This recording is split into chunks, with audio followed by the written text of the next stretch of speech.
याचिका दायर हुई है, कहा जा रहा उसके नीचे शिव मंदिर मौजूद है।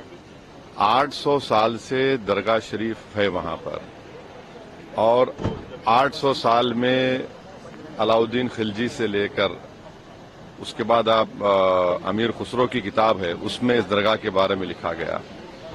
फिर बादशाह अकबर ने वहां पर कई चीजें बनवाई। फिर मुगलों का दौर जब खत्म हुआ तो मराठाओं का दौर शुरू हुआ। फिर मराठाओं का दौर जब कमजोर पड़ गए मराठा, तो 18,000 रुपये में उन्होंने अंग्रेजों को बेच दिया। उस वक्त भी कई, जैसे जयपुर का रॉयल फैमिली है, उन्होंने 40,000 का सिल्वर पेश किया दरगाह के लिए, खिदमत की दरगाह की।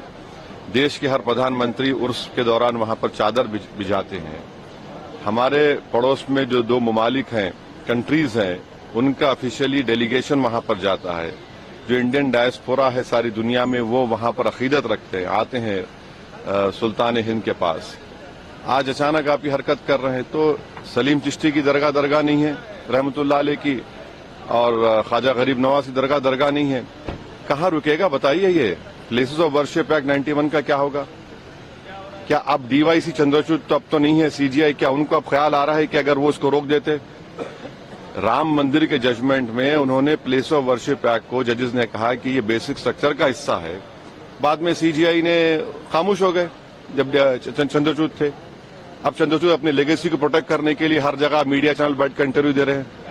उन्होंने देखा क्या कर दिया उन्होंने। ये आपने देखा संभल में क्या हुआ, 5 लोगों की, मासूम लोगों की मौत हो गई।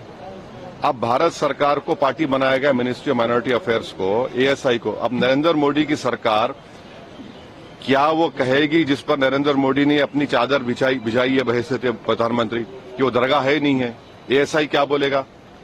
ये पूरा देश को डिस्टेबलाइज करने के लिए, और ये देश के हित में नहीं, हम बार बार आपको कह रहे हैं। ये जो ताकतों का ये जो लोग हैं, इनका डायरेक्टली इनडायरेक्टली ताल्लुक बीजेपी आरएसएस से है, इसे कोई डिनाई नहीं कर सकता। दिल्ली से लॉयर्स को लाकर आपने ये केस डाला है, और आप 800 साल से दरगाह है, इसको बोल रहे दरगाह नहीं है। तो फिर क्या होगा? फिर देश में क्या कोई खामोश बैठ जाएगा? अब कल कोई मुसलमान जाके बोलेगा नहीं, ये वर्शिप की जगह नहीं है, किसी और की, मेरी है।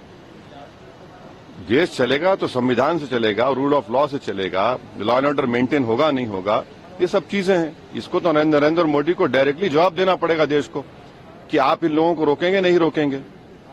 तो बांग्लादेश में जो हालात हैं, संभल में जिस तरह की घटनाक्रम सामने आए हैं, तो सरकार की तरफ से कहा गया है कि जो दंगाइयों हैं उनसे कैसा लेंगे आप बगैर कोर्ट में प्रूफ करे? कैसा फोटो लगाएंगे आप? राइट टू प्राइवेसी का जजमेंट है, right to privacy fundamental right है। किसकी फोटो लगा देंगे आप? क्या कोर्ट ने प्रूफ किया? कोर्ट में प्रूफ करिए आप। और सबसे पहले जब तक वो पुलिस ऑफिसर सीओ रहेगा, एसडीएम होगा, इंसाफ तो होगा नहीं। उन्हीं की मौजूदगी में सब तमाशे हुए, फायरिंग हुई, 5 लोगों की मौत हो गई, वहां पर मर्डर किया गया उन लोगों को। प्रियंका गांधी ने शपथ ली आज, लेकिन उनको ये कहा जा रहा है कि वो मुस्लिम लीग की सांसद ने शपथ ली आज। कौन?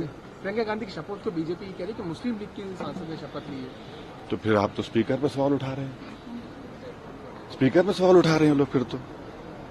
सर, संभल में ग्राउंड से 41 कारतूस बरामद हुए हैं। वहाँ पर प्रशासन ने कहना है कि उनकी दंगाइयों की तरफ से गोलियां चलाई गई थी। वो जो वीडियो दिख रहा है जो पुलिस वाले मार रहे हैं, वो क्या था? फूल बरसा रहे थे, फूल बरसा रहे थे वो लोग।